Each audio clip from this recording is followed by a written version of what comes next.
The rain in North Philly. The rain in North Philly was a cold, insistent drill on the pavement outside Jackson's fine shoes.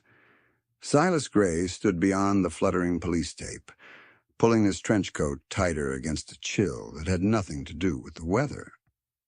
Detective Elias Carter stepped into the downpour, his sharp eyes scanning the scene. When they landed on Silas, his professional mask slipped. "Silas, you got here fast. It's a bad one. You don't need to see this." "Carl Jackson?" Silas's voice was a tight wire of dread. Elias hesitated, then nodded. "Robbery. Register's empty." "That's not why I'm here," Silas said. "Carl hired me last Thursday. His nephew, Jamal, ran off. Carl said the kid took $10,000 from a safe hidden behind a picture in the back office." The detective's silence was a confession. "The picture's on the floor. The wall behind it is clean." A lead weight settled in Silas's gut. "I was too slow. If the killer knew about that safe..." "Then either Jamal talked," Elias finished grimly, "or the nephew didn't run away at all." Through the rain-streaked window, Silas saw the dark stain on the tiles. Carl, a good man who gave shoes to kids who needed them, was now a statistic. Silas couldn't let that stand. "I need to find that boy, Eli." "Before you do.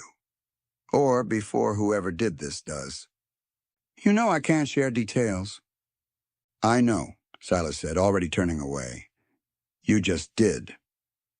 The air in Silas's office was thick with the smell of old coffee and damp wool.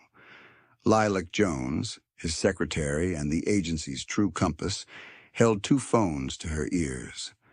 "No, he's not here." "Try the pool hall on 52nd, she said into one, then barked into the other. "Manny, it's Lilac. Jamal Jackson. You hear anything, you call me." She dropped the receivers with a clack. "This boy is a ghost." Her eyes narrowed, sharp with recall. "Although old man Jenkins at the pharmacy saw Shanty Williams, Jamal's girl. She wasn't buying lip gloss. She bought bandages, disinfectant, and 2 instant ice packs. Looked like the world was sitting on her shoulders." The air in the room shifted. Silas grabbed his coat. "Where does she live?" Lilac slid a paper across the desk. "Bungalow on Ellsworth. Mama works 2 jobs. House is empty most nights." She fixed him with a glare. "You be careful, Silas Gray. You're an investigator, not a superhero." As the door closed behind him, Lilac exhaled and picked up the phone. "Elias? It's Lilac. He's on his way to Ellsworth. You might want to cruise by."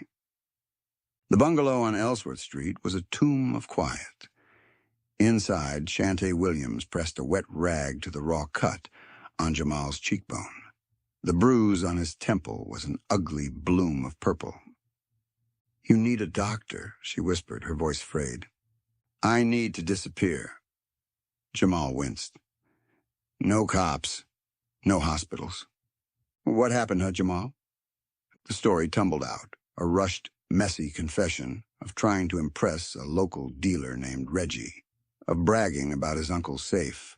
The creak of the floorboard, the way Carl's eyes had shifted from confusion to a devastating heartbreak in the moment before the gunshot. The terrible silence that followed. "I ran. I took the money. I ran." He choked out, his bravado completely shattered. Downstairs, the front door creaked open. A young voice called out, "Shanty, I'm home." It was her little sister, Cherie. Shanty's heart hammered against her ribs. Jamal's wide, panicked eyes said it all. They were out of time. Silas rolled to a stop 2 houses down, his engine purring low. He watched the girl with red curls bounce up the steps, right on schedule. As he entered the building's foyer, 2 men in leather jackets, thick-necked with dead eyes, slipped into the elevator. They got off on the 3rd floor. So did he. He didn't knock on Shanty's door. He pushed it open. The scene froze. Jamal scrambling to his feet, Shanty stepping in front of him like a shield. "Shut your mouths," Silas snapped in a harsh whisper. "Unless you want to chat with the 2 gorillas sniffing the hallway." "Who the hell are you?" Shanty demanded, her voice trembling. "Silas Gray. Your Uncle Carl hired me to find the kid." His gaze locked on Jamal.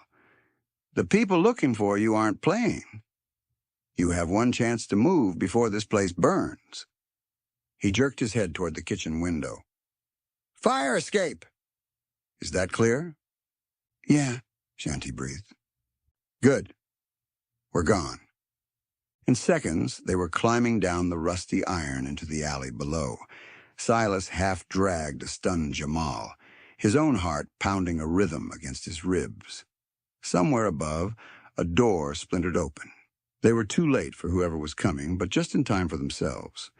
Silas's apartment was a sparse refuge that smelled of whiskey and dust. Jamal collapsed onto the worn couch, his eyes glassy with shock. "You can't run forever," Silas said, lighting a cigarette. "The only way out is through it." "You don't know Reggie," Jamal mumbled into his hands. "He owns half the corners in South Philly." "I'm dead.